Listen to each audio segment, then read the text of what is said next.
Please welcome the next Vice President of the United States, Senator J.D. Vance.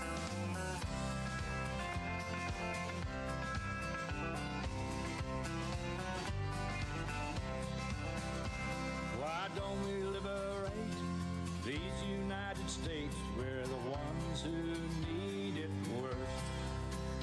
Let the rest of the world help us for change, and let's rebuild America first.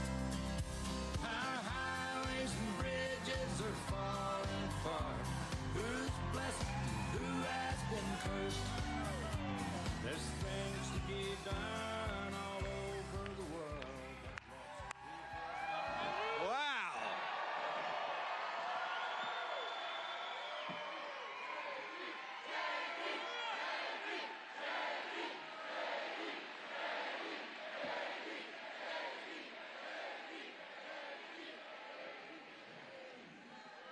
Hello, Virginia. It is great to be in Radford. Wow.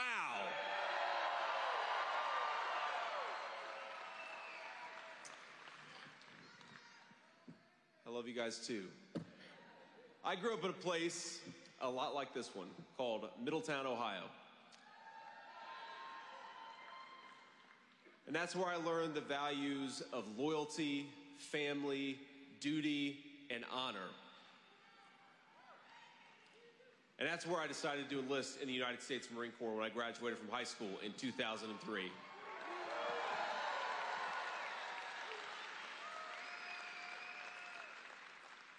Now, it's also where I learned that if you grew up poor, come from a chaotic family, and get D's and F's in English, you can still, by the grace of God, write a best-selling book and become the nominee to be your next Vice President of the United States of America.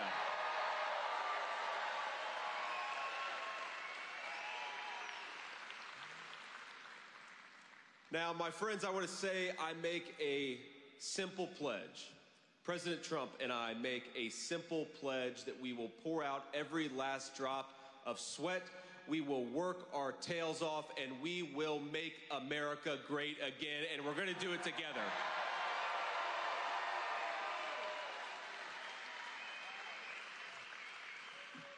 Now, we got to talk about the news of the day here, right?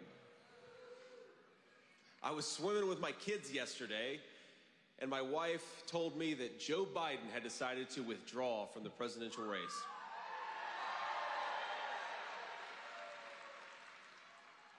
Now, see, you guys are excited about that. I don't know. I was looking forward to debating Kamala Harris, actually.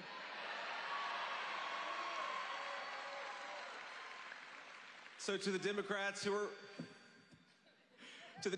are watching, please find some way to make Kamala Vice President. I was promised a debate with Kamala Harris, and that's what I plan to get.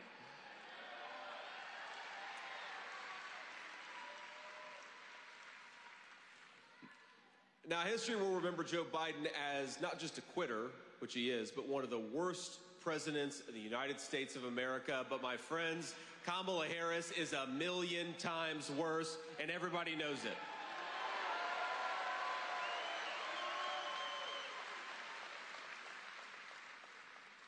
She signed up for every single one of Joe Biden's failures, and she lied about his mental capacity to serve as president. Our country has been saddled for 3.5 years with a president who cannot do the job. And that is all because Kamala Harris and the rest of the Democrats lied about his ability to be our president. I think we ought to kick them all out come November and replace them with some people who care about this country.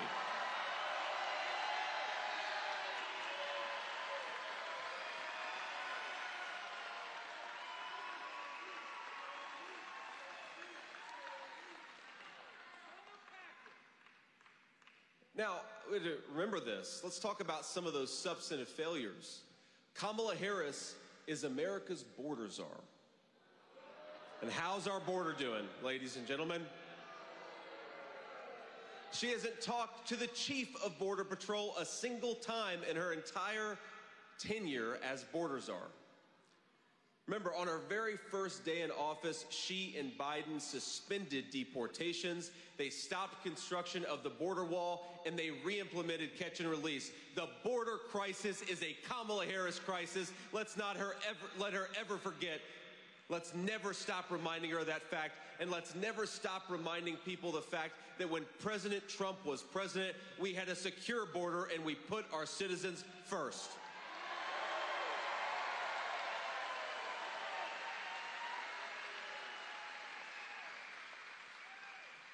Now, it doesn't stop there. Harris is actually even more extreme than Biden, even though that's hard to believe. She wants to totally decriminalize illegal immigration. Well, Kamala, if you stop making it a crime to come into this country illegally, you're just going to invite more and more illegal aliens, and we know that communities like Radford and Middletown, we're the ones who suffer the consequences.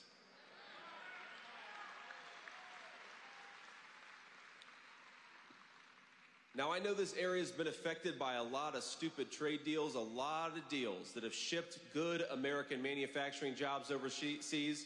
Well, Biden supported NAFTA back in 1994, but Kamala Harris voted to keep NAFTA again and again, even after it was obvious that it was a disaster for our people. I agree. She voted to eliminate the filibuster and pass the Green New scam, destroying energy jobs in Virginia and Pennsylvania and driving up the cost of goods. That's why we've got an affordability crisis in this country, my friends, because Joe Biden and Kamala Harris, they'd rather buy oil and gas from tin-pot dictators all over the world. I say they should buy it right here from American workers and from Americans who are...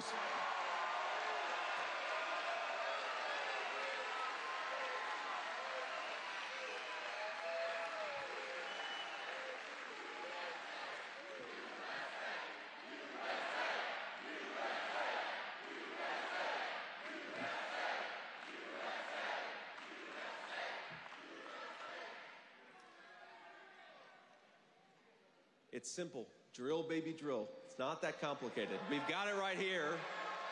Our own workers want to get it out of the ground. Why don't we just let them? It'll make our country stronger. We all know that's the case. You know, it gets even worse. She supported abolishing ICE and wanted to defund the police. Even Joe Biden never went so far as to say he wanted to defund the police. Now, of course, he supported all these policies because him or somebody else, we don't know who's been in charge of this country the last 3.5 years, but Joe Biden supported it every step of the way, or at least the person who's actually running the show. She wants to ban fracking. She said that. You can go and look it up. She said that she wanted to ban fracking. That is going to destroy hundreds of thousands of energy jobs all across our country. It's going to empower the very worst and the very most dangerous regimes in the world. This is crazy. There is simply no way that you can sit here and say the policies of Joe Biden have worked, which is to say that we got to kick Kamala Harris out of the Oval Office. Don't give her a chance.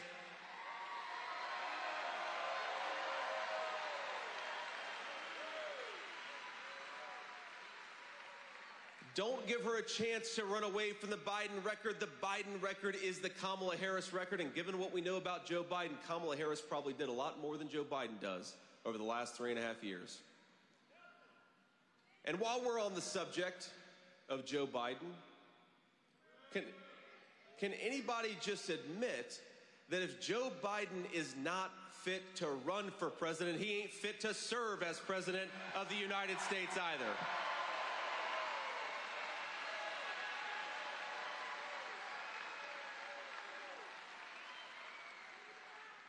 And if Kamala Harris is too blind or too corrupt to admit to the American people that Joe Biden should have never been in there, she's not fit to serve either. We're going to get them both out of there. We're going to get President Donald J. Trump back in the White House.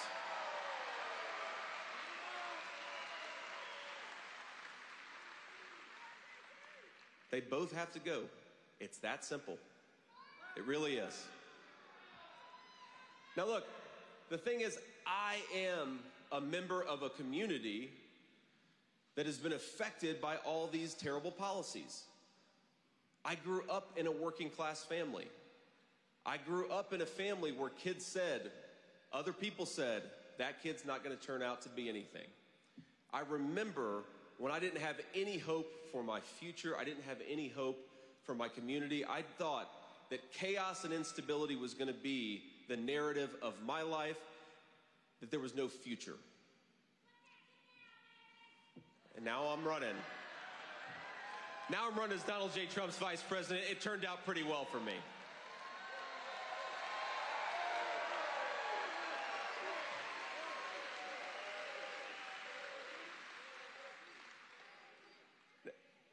Now, here's the crazy thing. Speaking of President Trump, and by the way, I'll tell you a story. On Monday morning, when President Trump, I guess it was Monday afternoon, early afternoon, President Trump called to offer me the job as his vice presidential running mate, and I didn't answer the phone. Now, it went straight to voicemail or something. I never heard it ring. I was staring at my phone hoping that he would call me, but of course I called him back and we had a nice conversation. You know, talk a lot about this. He put my son on the phone. He talked to my little 7-year-old boy. It was great. But the first thing he said, actually, when I called him back is he said, you know, JD, you just missed a very important phone call. And maybe I should offer it to somebody else. Now, he was messing with me, of course, because here I stand. And I'll tell you something else about President Trump, and I want to get to the fact that the media lies about him. And so many people don't realize the real President Trump. And here's the real President Trump. President Trump called me right before my RNC convention speech on Wednesday. It was a great time, and didn't my wife do such a good job? I was so proud of her for introducing me.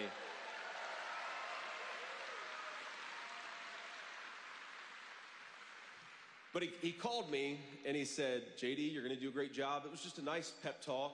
He said, don't worry about anything. You're going to do great. And then I said, sir, I agree with you. I think I am going to do a good job, but it's too late now. No takebacks. We've already gotten here. And the crazy thing is the media says that that guy is mean-spirited. They say that he is a threat to democracy. But first of all, we all saw the President Trump the media doesn't want you to see when he took an assassin's bullet, stood up a minute later, raised his fist in the air and said, fight, fight, fight.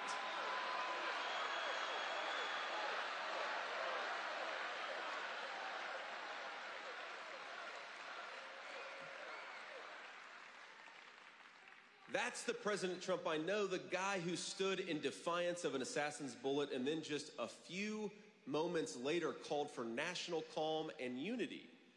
And they say that he's mean-spirited. That's not the Donald Trump I know. That's not the Donald Trump that any of us in this room know.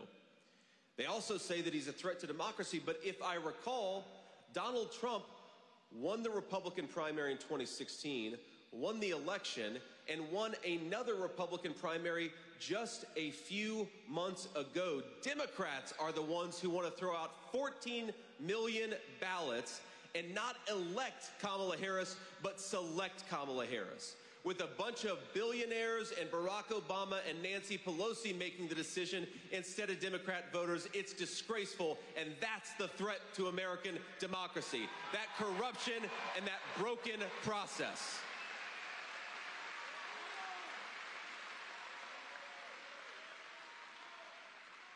Now, I'm obviously not a Democrat primary voter, and I imagine none of you are either. But if you are, welcome. Republican Party's happy to have you.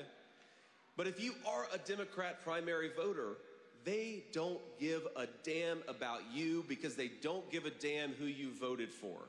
If you are a Democrat and you look at this corrupt process, I invite you to the Republican Party. We want to make America great again. We believe in elections. We believe in persuading voters, not lying to them for 3.5 years and then doing a switcheroo.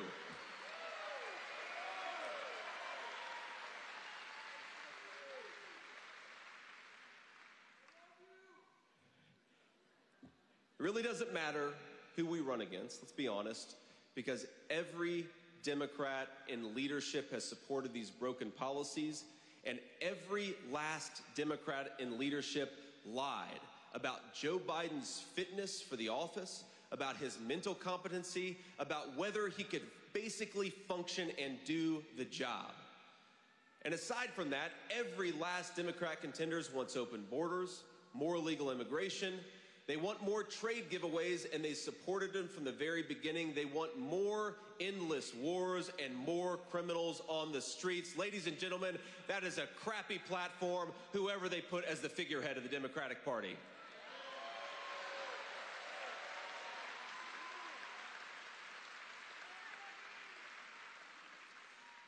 Now, I want to say something about our likely opponent, Kamala Harris, because, you know, she said a couple of days ago that I showed no loyalty to the United States, that I have no loyalty to the United States. Well, you know, I don't know Kamala. I served in the United States Marine Corps, and I built a business. What the hell have you done other than collect a government check for the past 20 years?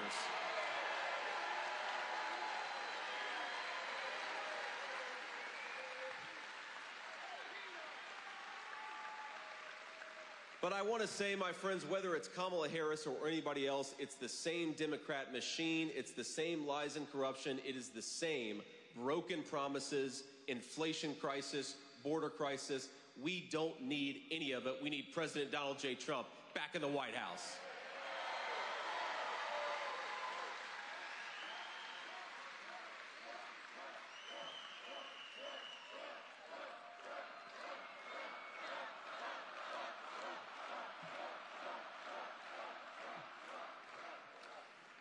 Now, before we keep going, I want to take a moment to thank some of the outstanding Republican leaders that we have with us today. Republicans who I think are going to turn Virginia red in the coming decade, and we're so grateful to have them.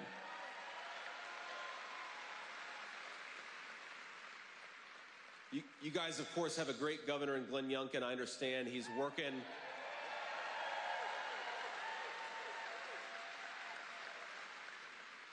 He's working on behalf of the state, couldn't join us today, but we do have Attorney General Jason Miyares. Thank you so much for being here, Jason. Thanks for your great service.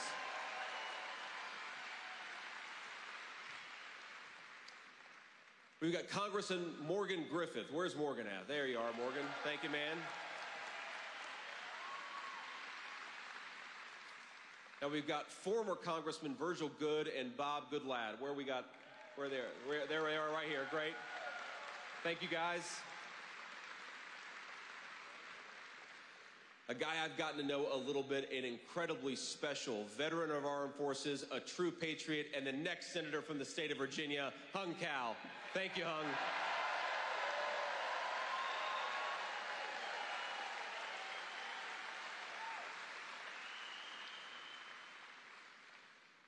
Now, these are great candidates, and of course, we're joined by members of the General Assembly and state and local officials who are doing fantastic work on behalf of this Commonwealth. And like I said, they're going to help turn Virginia red. Now, for those of you who don't know me, let me just give you a little bit of background on where I come from and who I am. I'm a former Marine. Hoorah.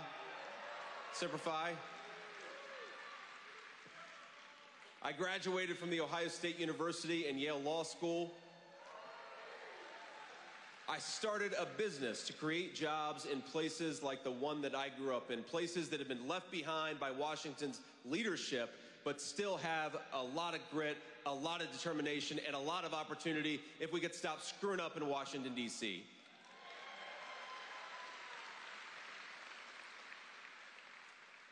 Now, I was raised by my working class grandmother. I called her Mamaw. Do we have any other Mamaws in the room right now?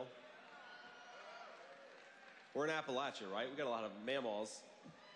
I just want to say to all of you, thank you for everything that you do, especially those who are raising the Mamaws and Papaws, the grandparents, the aunts and the uncles that are raising kids they didn't expect to raise. Because of this terrible opioid problem, trust me, it's appreciated. We love you and we're grateful to you. God bless you.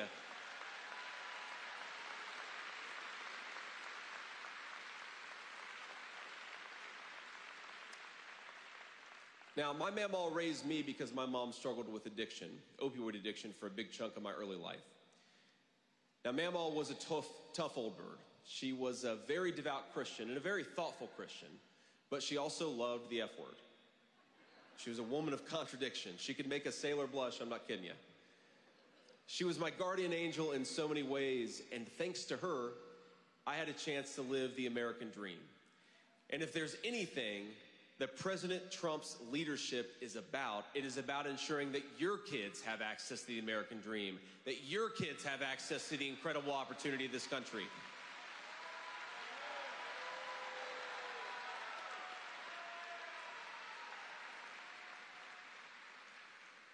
Now, for years, Washington insiders in both parties have sold out places like Middletown, Ohio, like Radford, Virginia. Both parties shipped millions of good manufacturing jobs overseas. They decided that we didn't need to make anything in America again. And now we're way too dependent on the communist Chinese to make the critical things that we need, from our weapons of war to the drugs that we put into the bodies of our children. You know, 95% of the ibuprofen in this country is manufactured in China. Guess where the majority of the antibiotics that we put into the bodies of our children are made? In China. That was a decision, ladies and gentlemen, by broken leadership that decided we didn't need to make anything in this country again. President Trump has a different vision. Let's make more things in America. Let's make our own country self-reliant, and let's do it with American workers making good wages. Isn't that simple?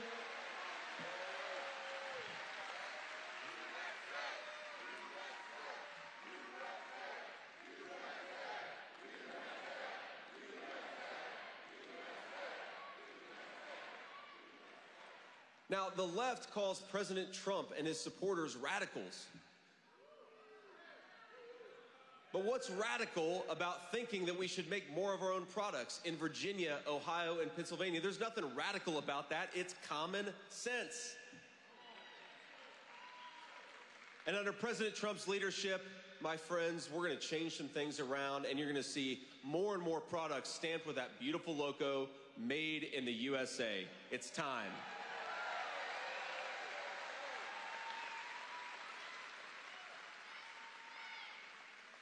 Now, there's nothing radical about having a national security that is strong and smart. Who is sick of us sending America's sons and daughters off to foreign lands they have no business in? We got to focus on our own problems right here at home.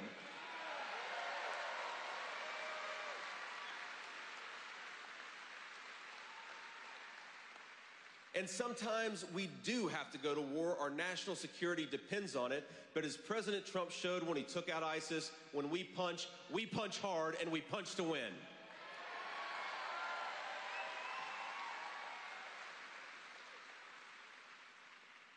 There's nothing radical about telling the drug cartels and the violent gangs, America is closed for business. We don't want you in our country. You got to go back. Obey the law and go back.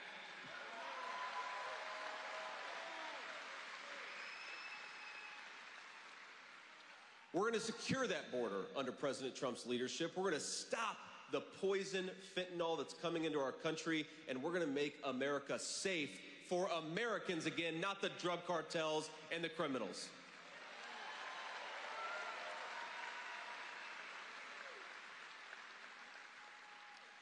Now, I mentioned that my own mom struggled with addiction for a big chunk of my life.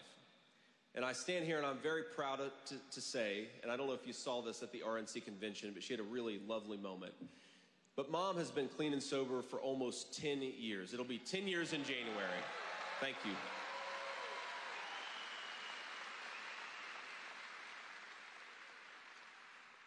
But I got to be honest with you. If the same poison that's coming across the border now was coming across the border 20 years ago, I don't know that I would have gotten a second chance with my mother. And there are a lot of families all across this country who are not getting second chances with their loved ones because the cartels are bringing poison across this country at a level we have never seen.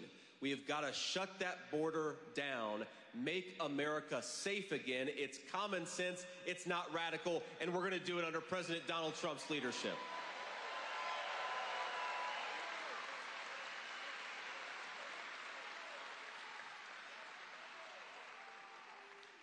Now, I don't know if any of you watched the RNC convention, did you?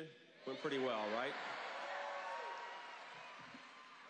But, you know, something happened. There was a speaker at the RNC convention. She spoke about her 15-year-old son. who had taken one pill under peer pressure, and it happened to be laced with fentanyl, and it took its life. Isn't that so sad? A handsome, gorgeous little boy, one mistake, and now his mother will mourn him for the rest of her life. That is the fruit of Joe Biden's open border, and I'm sick of it. I'm sick of allowing this stuff into our country. I heard people say after this woman gave her speech, really disgraceful, disgusting people say, well, maybe he shouldn't have taken that pill to begin with. And I've got 3 little kids myself. I've got a 7-year-old, a 4-year-old, and a 2-year-old. And we all know kids make mistakes. I want to grow up in a country, I want them to grow up in a country where a simple, childly mistake doesn't cost our kids their lives.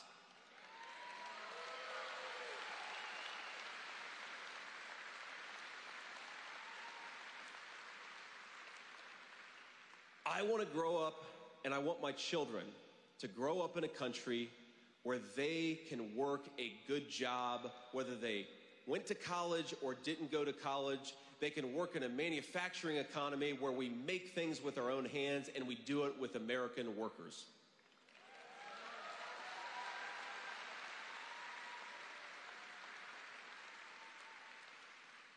I want my children to grow up in a world where they go to school and they learn reading, writing, and arithmetic, not indoctrination from crazy progressives who want to talk about sex in the classroom instead of education.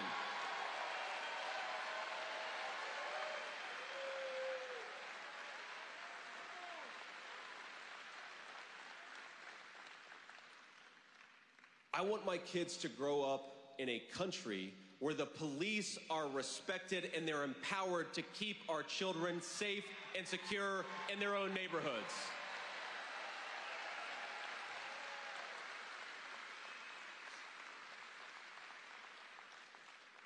I want my children to grow up in a country where the leaders of this country put their citizens first.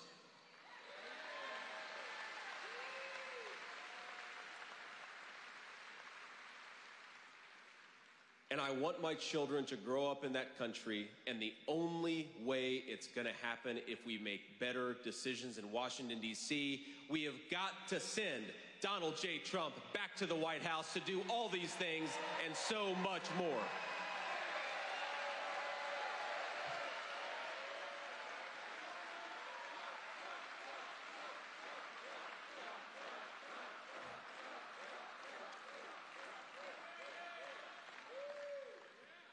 My friends, I am so grateful to be here with you today. I'm grateful to stand on this stage. I'm grateful for the incredible opportunities that this country has afforded me, and I am grateful to be President Donald J. Trump's running mate.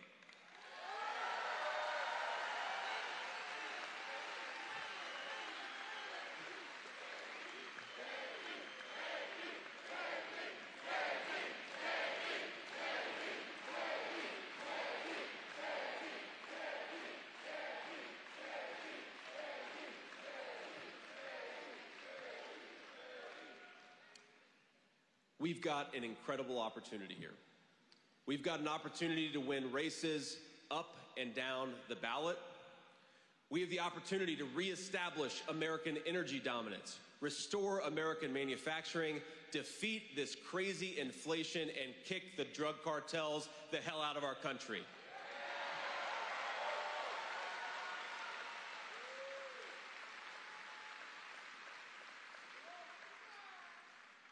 So to everybody listening, certainly to Radford, Virginia, but all across this Commonwealth and forgotten communities in Virginia, Michigan, Wisconsin, Pennsylvania, and Ohio, I make this very simple promise to you.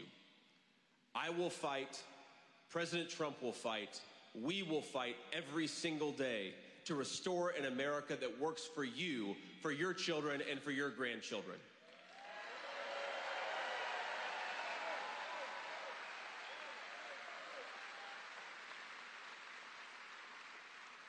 We'll fight to bring down the cost of groceries and housing. Isn't it a shame that our young people can't afford to buy a home in Joe Biden and Kamala Harris's economy?